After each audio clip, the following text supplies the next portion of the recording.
दोस्तों नमस्कार। Mains answer writing का जो कार्यक्रम हम चला रहे हैं तो वो तो चल ही रहा है। ये हिस्ट्री का एक क्वेश्चन है, थोड़ा इसको आपके सामने हम डिस्कस करने के लिए उपस्थित हैं। तो आइए इस सवाल को हम पहले तोड़ने का प्रयास करते हैं और फिर इसका आंसर लिखने का प्रयास करेंगे कि क्या लिखा जाना चाहिए था। अगर इस क्वेश्चन के आंसर को आप लिख रहे होते तो क्या लिख रहे होते। ठीक है, देखिए 2023 के यूपीएससी में ये सवाल पूछा गया था। ठीक है, 2023 के यूपीएससी का ये सवाल है, पेपर फर्स्ट जो हिस्ट्री सेक्शन हमारा आता है वो पेपर फर्स्ट का ये सवाल है। क्वेश्चन है कि प्राचीन भारत के, तो पहला सेगमेंट आपका ये हो गया प्राचीन भारत के विकास की दिशा में, तो ये दूसरा सेगमेंट हो गया विकास की दिशा में भौगोलिक कारकों की भूमिका, तो ये तीसरा कारक हो गया। स्पष्ट कीजिए, तो भौगोलिक कारक की भूमिका स्पष्ट कीजिए। ठीक है, हो सकता है यहाँ पे आपको भौगोलिक कारक की जगह सांस्कृतिक कारक भी लिख सकता था कि प्राचीन भारत के विकास में सांस्कृतिक कारकों की भूमिका को स्पष्ट कीजिए। तो ये क्वेश्चन क्या होता है, ये दूसरा क्वेश्चन बन जाता। बात कर लेते हम सांस्कृतिक कारक, क्योंकि प्राचीन भारत में सांस्कृतिक कारक बहुत महत्वपूर्ण था। तो सांस्कृतिक कारक की भूमिका का स्पष्ट कीजिए। अगर हो सकता इसमें दूसरा दे दे साम्राज्य, या उस समय जो राजा थे, ठीक है, जो वंश थे, मौर्य वंश हो गया, गुप्तोत्तर वंश हो गया, जो भी वंश थे, तो आपको साम्राज्य लिख देता या राजा लिखता या वंश लिखता। वंश की भूमिका का वर्णन कीजिए, वंश की भूमिका का स्पष्ट कीजिए। तो ये क्वेश्चन एक दूसरा क्वेश्चन हो जाता, इसका सेगमेंट फिर इसका आंसर अलग हो जाता। फिर उसी तरह यहाँ पे प्राचीन भारत लिखा है, हो सकता है यहाँ पे मध्यकालीन भारत लिखता।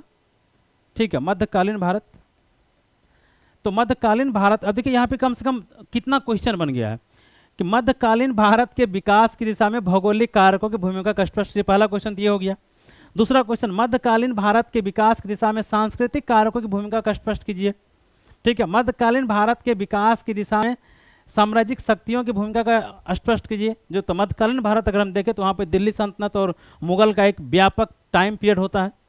फिर अगर यहाँ पे मध्यकालीन की जगह अगर आधुनिक दे देता, आधुनिक भारत, ठीक है, तो आधुनिक भारत के विकास में अंग्रेजों की भूमिका को स्पष्ट कीजिए। क्या ये क्वेश्चन ही बन सकता था? तो एक क्वेश्चन से कितने तरह के क्वेश्चन आप बना सकते हैं, यही होता है फ्यूचर यानी भविष्य के क्वेश्चन को एज्यूम करना कि फ्यूचर में क्या क्वेश्चन पूछा जा सकता है।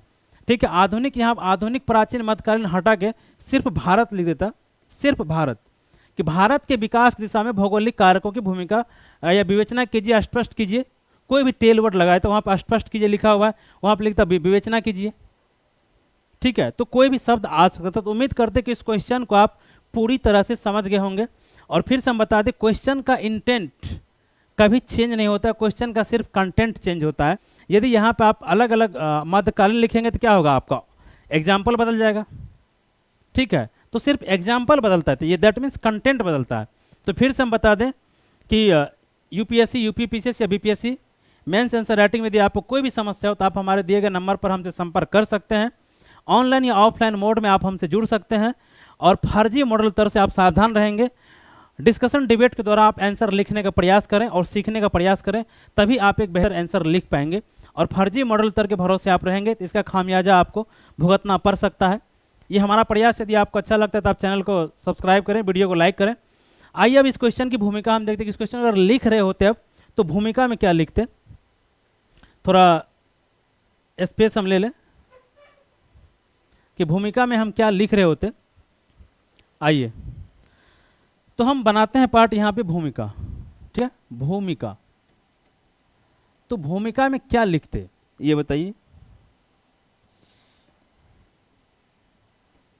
भूमिका, तो यहां पे क्या है हमारा प्राचीन भारत, क्योंकि स्पेसिफिक आपको दे दिया है शब्द प्राचीन भारत।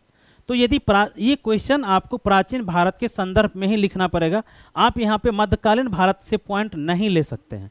ठीक है, तो प्राचीन भारत कब से कब तक होता है आप बताएं। प्राचीन भारत में अमूमन हम अगर ले तो हड़प्पा सभ्यता को ले सकते हैं। चलिए आप लेकिन हड़प्पा सभ्यता को लिख दीजिए प्राचीन भारत में। तो हड़प्पा सभ्यता से लेके कहाँ तक, हड़प्पा सभ्यता से लेके कहाँ तक, 750 एडी यानी ईस्वी तक। यदि हम बात करें तो हर्ष के काल तक, तो यही टाइम पीरियड है ना।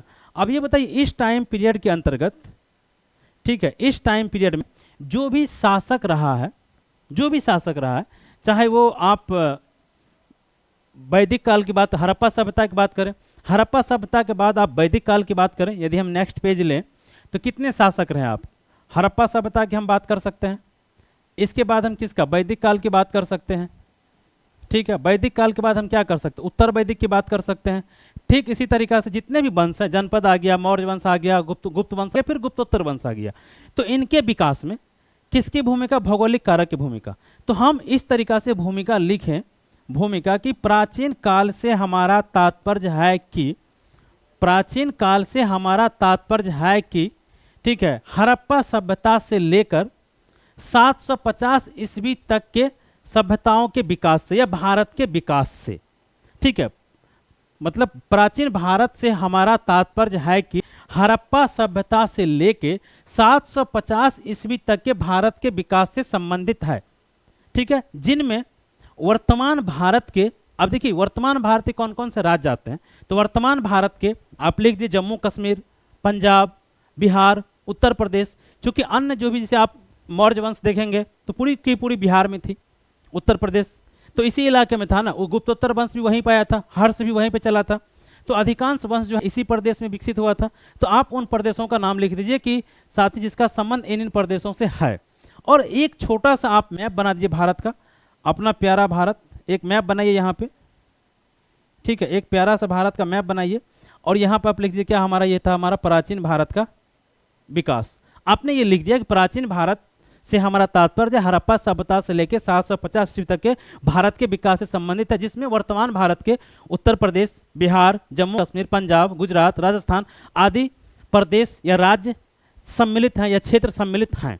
आप इतना भूमिका लिख चुके। देखिए क्वेश्चन 150 शब्द का है, 10 मार्क्स का सवाल है, इसमें आपके पास बहुत अधिक स्पेस नहीं है खींचने के लिए, ठीक है, आपको बहुत शॉर्ट्स में आंसर लिखना पड़ेगा। तो भूमिका आप समझ गए। यदि हम क्वेश्चन के बॉडी की बात करें कि बॉडी में हमें कौन सा पॉइंट डालना है, तो पहला पॉइंट, दूसरा पॉइंट, तीसरा पॉइंट, चौथा पॉइंट, ऐसे ही हम लिखेंगे। तो उससे पहले हम एक सब हेडिंग बनाते हैं क्या, कि भौगोलिक कारकों की भूमिका, ठीक है। आप एक सब हेडिंग बनाए, भौगोलिक, ठीक है, कारकों, भौगोलिक कारकों की भूमिका। आप ये सब हेडिंग बना दिए भूमिका, इसको अंडरलाइन करता है कि एग्जामिनर को स्पष्ट हो जाए कि हाँ अब विद्यार्थी ये आंसर लिख रहा है। अब इसमें आप पहला पॉइंट डालिए, दूसरा पॉइंट डालिए, तीसरा पॉइंट डालिए। तो देखिए हड़प्पा सभ्यता के विकास में आप जानते हैं कि सबसे महत्वपूर्ण चीज क्या था भौगोलिक कारक में भी, वो था क्लाइमेट यानी जलवायु, जलवायु। और जब जलवायु परिवर्तन हुआ था तो हड़प्पा सभ्यता लगभग सभ्यता समाप्त हो गई थी। ये एक थ्योरी है और सबसे मान्य थ्योरी यही है कि हड़प्पा सभ्यता के विनाश के पीछे या समाप्ति के पीछे या पतन के पीछे जलवायु परिवर्तन एक महत्वपूर्ण कारण रहा है। तो आप देखिए जलवायु क्या करता है, जलवायु से हमारी कृषि प्रभावित होती है, कृषि से हमारा क्या जुड़ जाएगा, व्यापार, व्यापार से क्या जुड़ जाएगा, विकास। और यही तो यहाँ पे कहा है ना, क्या विकास, भारत के विकास में, तो यही सब तो यहाँ पे लिया गया। तो आप लिख सकते हैं ना जलवायु का पहला फैक्टर कि हड़प्पा सभ्यता के विकास में जलवायु की महत्वपूर्ण भूमिका रही थी। तत्कालीन सभ्यता में जलवायु के परिणाम स्वरूप, ठीक है, कृषि व्यवस्था अच्छी थी, परिणाम स्वरूप व्यापारिक व्यवस्था जो हमारा व्यापार था, ट्रेडमार्क अन्य सभ्यताओं के साथ बृहद स्तर पर हो रहा था, जिसके परिणाम स्वरूप वहाँ की सभ्यता एक विकसित सभ्यता में तब्दील हो गई या विकसित सभ्यता बनी, जिसे भारत की प्रथम नगरीय सभ्यता के नाम से जाना जाता है। ठीक है, पहला जलवायु पे खत्म, पहला पॉइंट। फिर दूसरा पॉइंट, दूसरा पॉइंट में क्या, वैदिक काल, उत्तर वैदिक काल या अन्य जो सभ्यता बनी, तो इसमें क्या, एग्रीकल्चर। फिर देखिए जो मैदान था हमारा, जो ये सभ्यता ही प्राचीन भारत की, जो प्राचीन भारत की सभ्यता थी, क्या था वो अधिकांश मैदानी भागों में था, अधिकांश। देखिए उसमें जम्मू कश्मीर भी शामिल था, ठीक है, जम्मू कश्मीर में पहाड़ी है, उत्तराखंड में पहाड़ है, बट अधिकांश क्षेत्र जो है वो मैदान में संबंधित है। तो मैदानी भाग होने के परिणाम स्वरूप व उपजाऊ भूमि होने के परिणाम स्वरूप यहाँ पे बसावटें काफ़ी अच्छी थी, परिवहन की व्यवस्था सुदृढ़ हुई। ठीक है, तो इसमें आप एक्सप्लेन करें क्या बसावट, बसावट का मतलब क्या, पहाड़ में घर बनाना इतना आसान तो नहीं था, इसीलिए तो मगध साम्राज्य के पास क्या था, मगध साम्राज्य के पास काफ़ी बड़ी भूमि थी, एग्रीकल्चर लैंड थी, उसके पास उत्पादन काफ़ी अधिक था, उन्होंने कितना बड़ा साम्राज्य खड़ा कर दिया। तो किसके कारण, भौगोलिक कारण के द्वारा। तो वहाँ पे बसावटें अच्छी थी, परिवहन व्यवस्था अच्छी थी, ट्रेड ट्रांसपोर्ट अच्छा था, और शैक्षणिक संस्थान, नालंदा विश्वविद्यालय के बारे में आप जान रहे हैं, तो शैक्षणिक संस्थान ये प्राचीन काल में एस्टेब्लिश हुआ था, तो शैक्षणिक संस्थान की भी वहाँ काफ़ी अधिक महत्वपूर्ण भूमिका थी। मैदान के परिणाम स्वरूप, मैदान था इसलिए क्योंकि वहाँ पे भोजन आदमी को आसानी से मिल रहा था, तो मैदान वाला बसावट, व्यापार, ट्रेड, जिससे कि परिणाम स्वरूप सभ्यता का विकास हुआ, और इसे प्रथम ग्रामीण सभ्यता, आप जानते हैं कि जो वैदिक काल था या उत्तर वैदिक काल था या जनपद काल था या उसके बाद, इसे भारत की प्रथम ग्रामीण सभ्यता कहा जाता है। तो आपने मैदान का जिक्र कर दिया। तीसरा इसमें भौगोलिक कारक क्या हो जाएगा, अगर जिक्र कर सकते आप मिट्टी का जिक्र कर दीजिए, सॉइल का। ये क्या था, काफी उपजाऊ था, इस क्षेत्र में उपजाऊ था, ठीक है। पर हेक्टेयर उत्पादन अत्यधिक था, पर हेक्टेयर उत्पादन अत्यधिक था, तीसरा पॉइंट ये हो गया। चौथा पॉइंट अगर आप दें तो फिर हम दर्रे की बात कर लेते हैं, जो हमारा वेस्टर्न से लगा हुआ था दर्रा, जो हिमालय में हमारे दर्रा है, तो यहाँ पे आप दर्रा का जिक्र कर लीजिए कि हिमालय में विभिन्न प्रकार के दर्रा होने के परिणाम स्वरूप हमें भारत के को अन्य देशों के साथ या अन्य सभ्यता के साथ व्यापार करने में आसानी होती थी, ठीक। और हिमालय के द्वारा, हिमालय जो था, हिमालय इन सभ्यता को विदेशी या अन्य सभ्यता के आक्रमण से ही बचाया था। तो ये आपने दर्रा चौथा पॉइंट लिख दिया। फिर पांचवा पॉइंट की हम बात करें तो आप नदी की बात कीजिए, जो भौगोलिक कारक है। इस क्षेत्र में अभी कितनी सारी नदियां हैं, जमुना, गंगा, इन सभ्यता के विकास में काफ़ी योगदान था। किसमें, परिवहन, ट्रांसपोर्टेशन, पीने के पानी, सिंचाई, ठीक है। तो लगभग 5-6 पॉइंट हमने आपको बता दिया है। इसमें मात्र 2 या 3 पॉइंट आप एक्सप्लेन करेंगे, इसलिए 2-3 पॉइंट एक्सप्लेन करेंगे क्योंकि आपके पास स्पेस की कमी है, ठीक। तो उम्मीद करते आप एग्जाम्पल लेकिन पूरा डालेंगे। एक हमने हड़प्पा सभ्यता का एग्जाम्पल बताया, फिर वैदिक, उत्तर वैदिक, मौर्य वंश का एग्जाम्पल बताया, फिर आप गुप्त वंश का एग्जाम्पल ले लेंगे, हर्ष का एग्जाम्पल ले लेंगे। हर सेगमेंट्स आप जब तक एग्जाम्पल नहीं डालेंगे आंसर आपका पुष्ट नहीं माना जाएगा। नदी के साथ एग्जाम्पल आप डाल दीजिए कि हर्ष के समय या कि गुप्तोत्तर काल के समय नदी में कितना व्यापार, नदी के द्वारा सिंचाई व्यवस्था कहाँ से था, नदी से ही था, ठीक है। तो अब आता है हमारा निष्कर्ष। निष्कर्ष हम क्या लिखेंगे बताइए। निष्कर्ष, देखिए निष्कर्ष में ये लिखना है हमें पॉजिटिव नोट पे निष्कर्ष को छोड़ना होता है। पॉजिटिव नोट ये होता है कि किसी भी सभ्यता के विकास में भौगोलिक कारक की महत्वपूर्ण भूमिका होती है। तो आप यहाँ पे लिखेंगे कि प्राचीन भारत के विकास में भौगोलिक कारकों की मुख्य विशेषता के साथ ही वर्तमान समय तक या वर्तमान भारत के विकास में भी, या प्राचीन भारत से लेकर वर्तमान समय तक भारत के विकास में भौगोलिक कारकों की महत्वपूर्ण भूमिका रही है और ये निरंतर रहने वाली है, ठीक है। तो ये हो गया आपका क्या कि आगे खुला हुआ है, मतलब निरंतर रहने वाली है। कि आज से 10 साल, 15 साल, 20 साल बाद भारत के विकास में भौगोलिक कारक की भूमिका नहीं होगी, ऐसा संभव नहीं है। तो आप ऐसा लिख देंगे कि भारत के विकास में, ठीक है, ये भारत के विकास में भौगोलिक कारकों की भूमिका निरंतर रहने वाली है या इसकी भूमिका महत्वपूर्ण साबित होगी। बस पूर्ण विराम। 1 या 2 लाइन का, 2 लाइन का, 3 लाइन का आपका हो गया निष्कर्ष।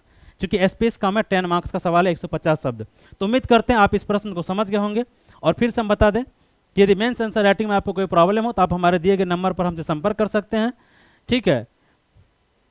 और ये अगर प्रयास हमारा आपको अच्छा लगता हो तो आप वीडियो को लाइक कीजिए, चैनल को सब्सक्राइब कीजिए और फर्जी मॉडल उत्तर से आप सावधान रहें। बहुत बहुत धन्यवाद आपको।